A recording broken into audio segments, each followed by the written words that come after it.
अस्सलाम वालेकुम स्टूडेंट्स। इससे पिछले लेक्चर में हमने रिपोर्ट राइटिंग पर बात की थी और हमने ये भी डिस्कस किया था कि रिपोर्ट राइटिंग में और फॉर्मल लेटर्स में क्या फ़र्क होता है। तो बीएस के इम्तहान के अंदर आमतौर पर फॉर्मल लेटर भी आते हैं और रिपोर्ट राइटिंग भी आती है। तो रिपोर्ट राइटिंग में जैसा कि हम पहली बात कर चुके हुए हैं, अब हम इस वीडियो के अंदर मौसल तौर के ऊपर हम बात करेंगे फॉर्मल लेटर्स के ऊपर। देखिए, एक होता है लेटर्स होते हैं फॉर्मल, एक होता है इनफॉर्मल लेटर्स। ठीक है, इनफॉर्मल ज़ाहिर है उनको लिखे जाते हैं जिनके साथ आप इनफॉर्मल होते हो, सादा अल्फाज में अगर हम ये बात करें तो।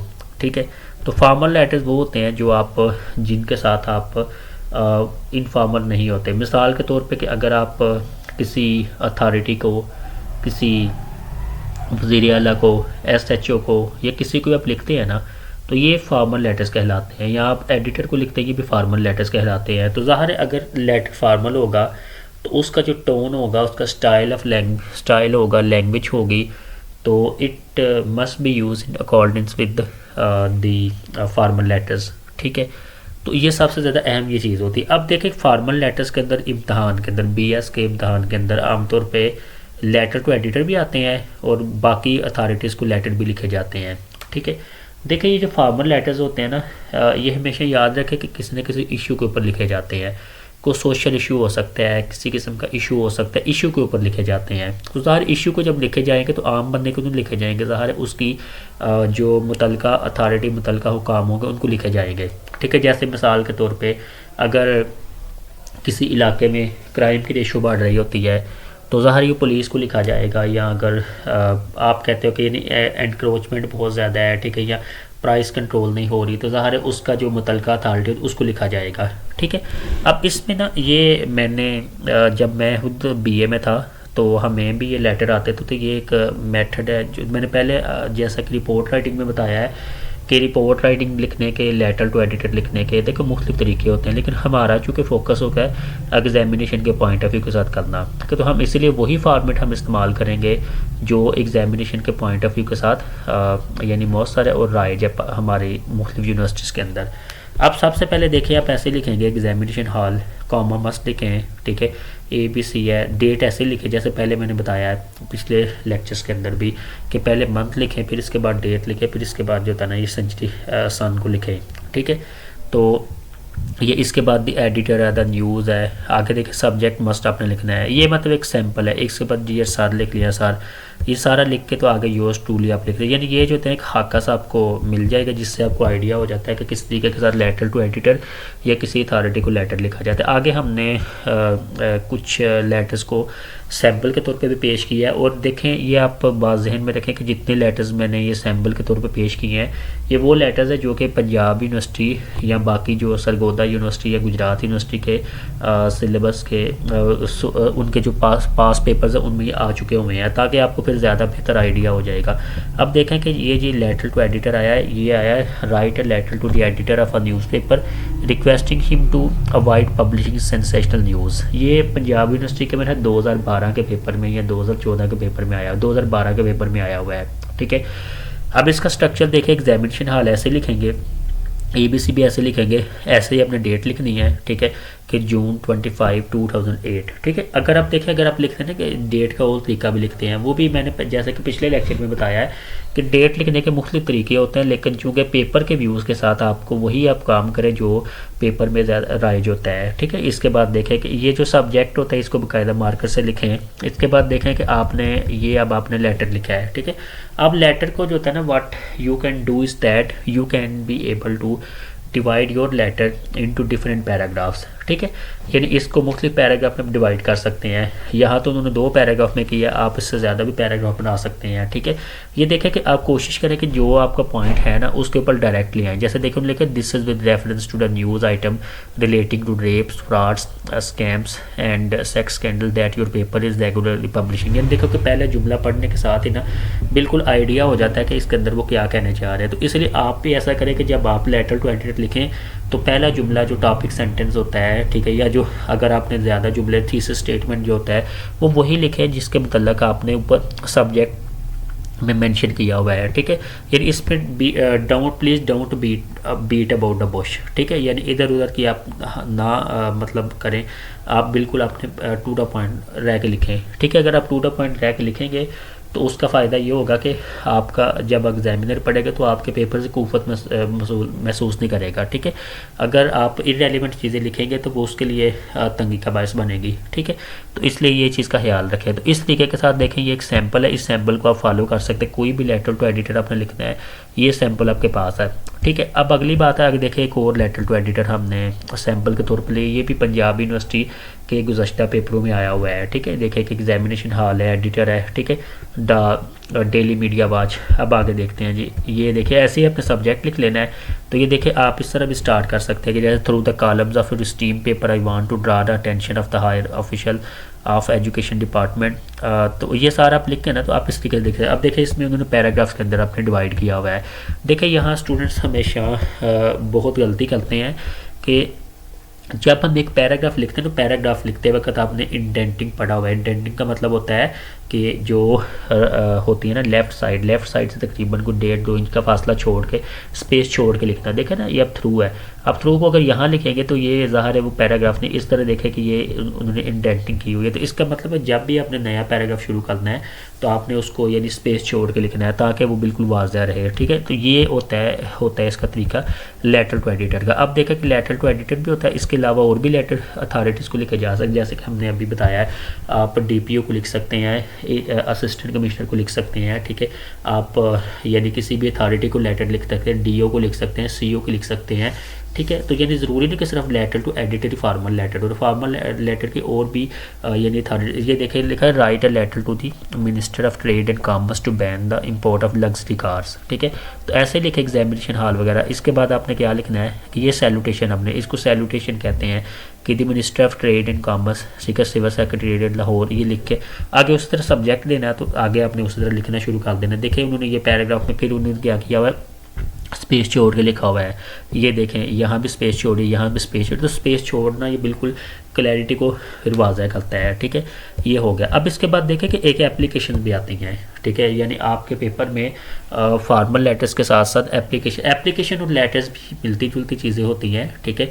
तो अब देखते हैं कि एप्लीकेशन, जैसे कि ये अब एप्लीकेशन जो होता है ये गुजरात यूनिवर्सिटी नहीं, गुजरात यूनिवर्सिटी या पंजाब यूनिवर्सिटी के 2012 या 13 के पेपर में आई हुई है, ठीक है। अब देखें ऐसे एग्जामिनेशन हॉल है, ABC है, ठीक है, प्रिंसिपल है वगैरह, ये आप लिख के सारे का सारा तो ऐसे आप एप्लीकेशन लिखते हैं, ठीक है। इसके बाद देखें एक और नमूने के तौर पर, सैम्पल के तौर पर एप्लीकेशन दी गई हुई है, ठीक है, कि राइट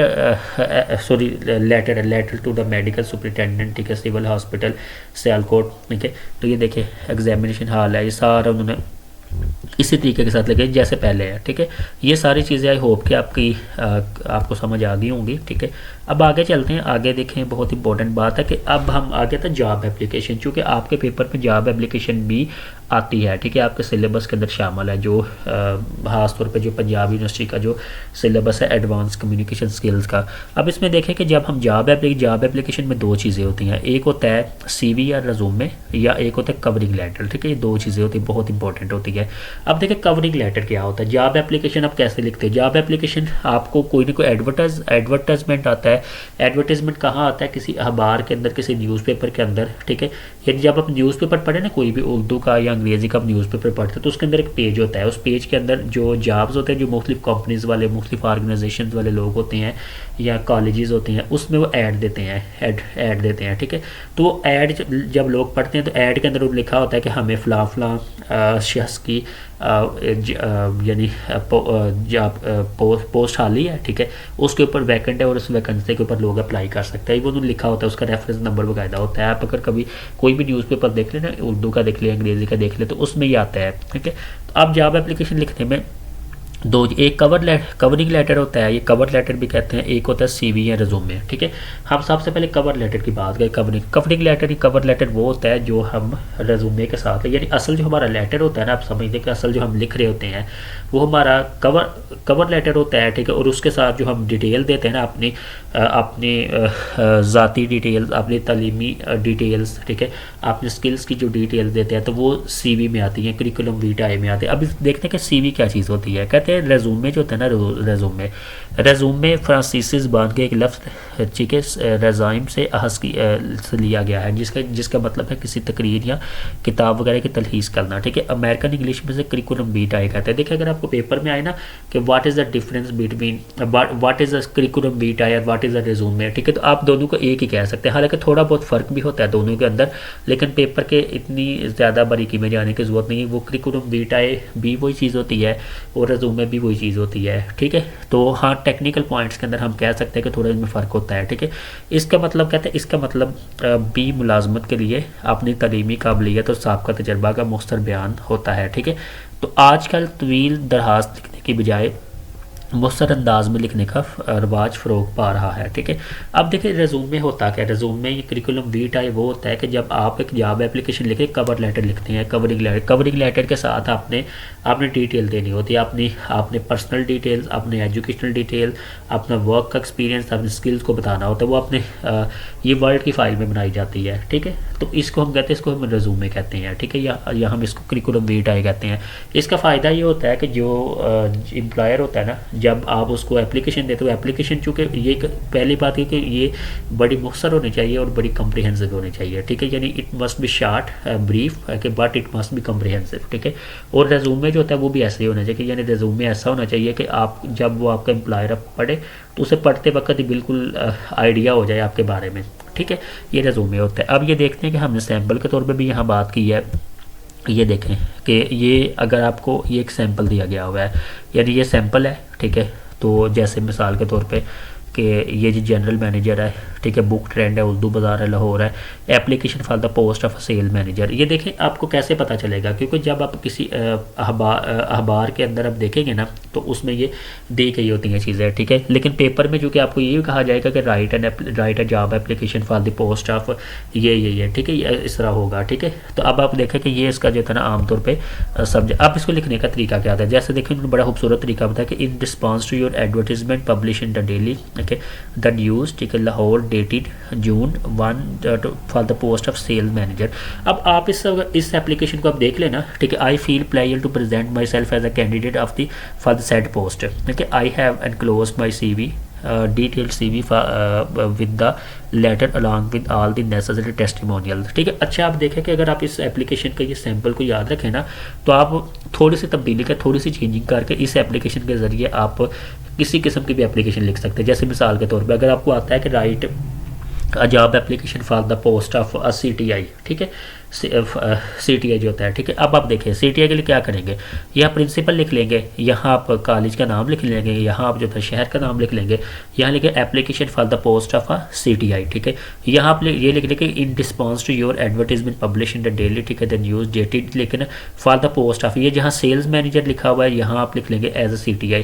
तो इसका मतलब होता है कि इस पैटर्न को फॉलो करते करते ना, इस पैटर्न को मलहूज़ हाथ रखते हुए, ठीक है, आप हर किस्म की जॉब एप्लीकेशन लिखने के अहल होंगे। और जॉब एप्लीकेशन ज़्यादा लंबी नहीं लिखी जाती। ठीक है, ये देखिए इस तरीके से। अब आगे अगला होता है रेज़ूमे, यानी ये कवर लेटर है। ठीक है, कवरिंग लेटर है और आगे रेज़ूमे आएगा। रेज़ूमे में देखें कि इस तरह आपने बना लेना है। ये और भी तरीके काफ़ी ज़्यादा होते हैं। ठीक है, बड़े बड़े अच्छे तरीके भी आपको मिल जाएंगे। ठीक है, ये आम से एक रफ तरीका है कि जिससे आपको आइडिया हो जाए कि किस तरीके से रेज़ूमे लिखा जाता है। ठीक है, लेकिन इतना ये ज़्यादा बेहतर नहीं लिखा हुआ, आप इससे बेहतर भी लिख सकते हैं। जैसे नेम है, फादर्स नेम है, ईमेल है, यानी ये जो आपने अपनी जो डिटेल्स होती हैं ना सारी। ठीक है, ये देखें जैसे लिखा हुआ है कि पर्सनल इंटरेस्ट क्या होती हैं, पर्सनल ट्रेड्स क्या होती हैं, ये सारी चीज़ें, यानी आपने समझे कि यानी what you are doing here is that कि you are giving a sketch of your personal information. आपकी एकेडमिक जो इंफॉर्मेशन होती है या आपकी जो स्किल बेस्ड इंफॉर्मेशन होती है वो आपने बतानी होती है। ठीक है, ये देखें CV इतना होना, ये ज़्यादा लंबा नहीं लिखना चाहिए। ठीक है, ये देखें शार्ट से लिखें ताकि जब जो एम्प्लॉयर है वो अब पढ़े ना तो उसको पढ़ने से बिल्कुल आइडिया हो जाए। ठीक है, कि ये आप कि क्या आप सूटेबल हो या नहीं सूटेबल। ठीक है, तो ये देखें इस तरीके के साथ। अब आगे देखते हैं, आगे कौन जॉब एप्लीकेशन है जो हमने सैम्पल के तौर पे ली है। ठीक है, ये देखिए जॉब एप्लीकेशन है, application for the director of education for the post of English teacher. अब देखिए PU में भी आई हुई है। ठीक है, 2017-18 सरगोदा यूनिवर्सिटी में भी आई हुई है। ठीक है, अब इसको देख लें, इसका भी वही तरीका होता है। ठीक है, एग्जामिनेशन हॉल वगैरह सारी चीज़ें। तो इस तरीके के साथ जो था ना, ये देखिए आगे CV है, मैं CV उन्होंने लिखा हुआ है। ठीक है, ये आगे ये देखिए PU की फिर 2007 में आई हुई है। ठीक है, इस तरीके के साथ जो है ना आप लिख सकते हैं। तो इस लेक्चर में हमने मुख्तसर बात की है कि फार्मल लेटर्स क्या होते हैं, उनके इनफॉर्मल लेटर्स से डिफरेंस क्या होता है, ठीक है, किस किस्म की लैंग्वेज यूज़ के कैसे लिखा जाता है। फिर उसके बाद हमने बिलखसूस हमने बात की है एप्लीकेशन के बारे में, और बिलखसूस जॉब एप्लीकेशन, उसमें हमने जॉब एप्लीकेशन में देखा कि कवरिंग लेटर होता है, एक रेजूमे होता है। तो आई होप अगर आप इसको फॉलो करेंगे तो आपको इम्तहान के अंदर प्रॉब्लम नहीं होगी। आप लेटर्स लिखें, एप्लीकेशन लिखें, लिख के अपने साथी को चेक करवाएं लाजमी, ताकि आपको अपनी गलतियों का भी पता चले। Thank you so much.